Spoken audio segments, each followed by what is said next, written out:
Right, let's add some sorting to these columns. So I have the styling done. I already have a blade component so we don't have to wrangle CSS and whatnot, but we have to do the behavior. So let's take a look at this blade component here. Inside of dashboard, here's our headings, and we've made them sortable so we get that indication. And now there's a direction property. We can say ascending or descending. So if we add that, now it shows ascending. If we remove it, it shows descending, and this handles all the logic for us of only showing ascending on hover and then statically showing the icon when you set that, okay? So that's really all you need to know about this component. That's all it does. It's just a button that we call it sortable, and it adds that, that hover, and then we specify direction, descending or ascending, and it changes the icon based on that. So the hard work is actually kind of done.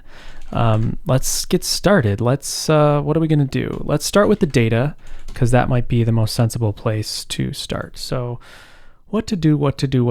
Okay, so we need to add something to this query. We're searching and then we're paginating. We need to add an order by now. So order by, and inside of here we specify a field.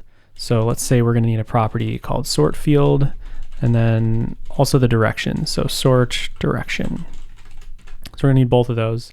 So let's go ahead and add those. Public sort field, and this is null for now, and then public sort direction, which is going to start off as ascending, I think. Is that how it works? Is that what we want? Yeah. Okay, so if we refresh, we should now get some, well, let's say that with the sort field, we're gonna set to title for now. Okay, so if I refresh this, these should all kind of reorder, and they do. So now we have A's and then D's. Perfect. So let's go ahead and we'll clean this up in a bit, but the query part's basically done, and the data part is basically done. But now we're going to need to listen for a click on these column headings, and then change the sort field and the sort direction based on those clicks. So let's add a method called sort by, and it accepts a field name.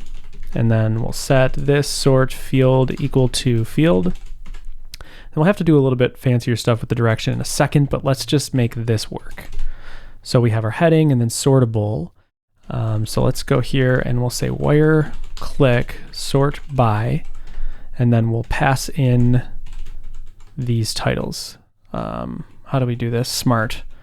Okay. And now we need to lowercase these. So do we have transform to lowercase? Cool. All right. Nice.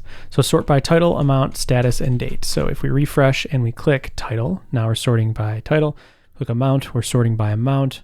We click status, we're sorting by status, and date, we're sorting by date. So that's good. And does date work? October, November, December? Yep. Okay. So everything's working.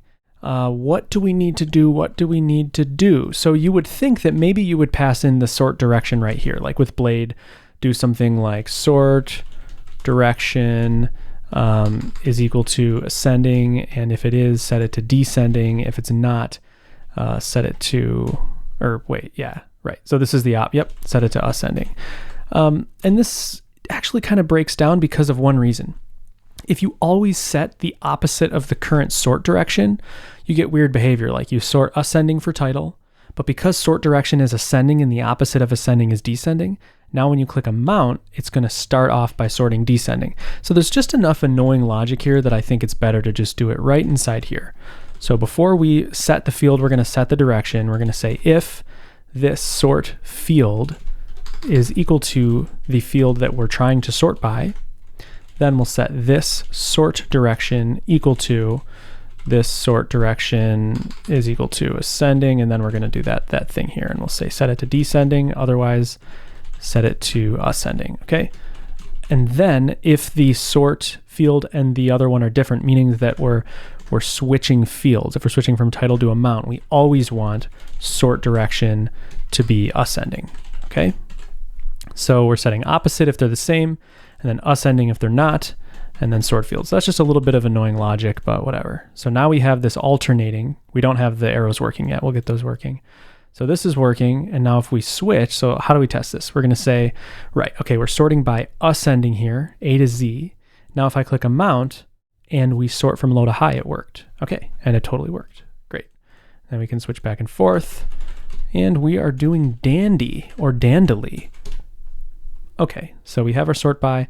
Now we need to pass in our sort direction. So direction equals, and then sort direction. Let's just see what happens there. Okay, unexpected. What did I do wrong? Oh, I'm trying to echo inside of a bound attribute. If you're not familiar with blade components, this is the disclaimer that I should be giving all the time, or I don't know, whatever. Here's a disclaimer. If you're not intimately familiar with blade components, go get intimately familiar. Go watch my series on extracting blade components. I feel like I should do a little mini course on it. I don't know, like an ebook or something, just to ramp everybody up on blade components, because they're so powerful, but they do take a little bit of getting used to. If you come from Vue.js, it should all be familiar. But if you don't, and you're just used to blade, there's weird stuff like why this colon? This colon basically just means evaluate this expression as PHP. It's bound, just like in Vue. Without this, it just means a string. Yeah. Okay. So because of that, if you do these antlers, that's going to be redundant because it's evaluating PHP and it's going to throw a fit.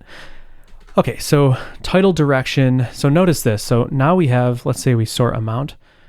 We need to decipher, we need to make sure that the currently sorted field is this one before we set any direction, right? So what we want to do is we'll say sort field is equal to title. So if it's equal to title, then pass in sort direction, otherwise just null. There might be a more elegant way to express that, but I don't know. So let's take this doohickey and paste it in to here. And then let's see if we can still be fancy people. Yep. Okay. Great. So now we got nothing. We hit amount. Okay, this is working. So now the arrows are reflecting. And yeah, I'd say that's pretty good. Ascending, descending, ascending, descending. So there's sorting. If you want, so full stop, that's sorting. Like sorting's basically done.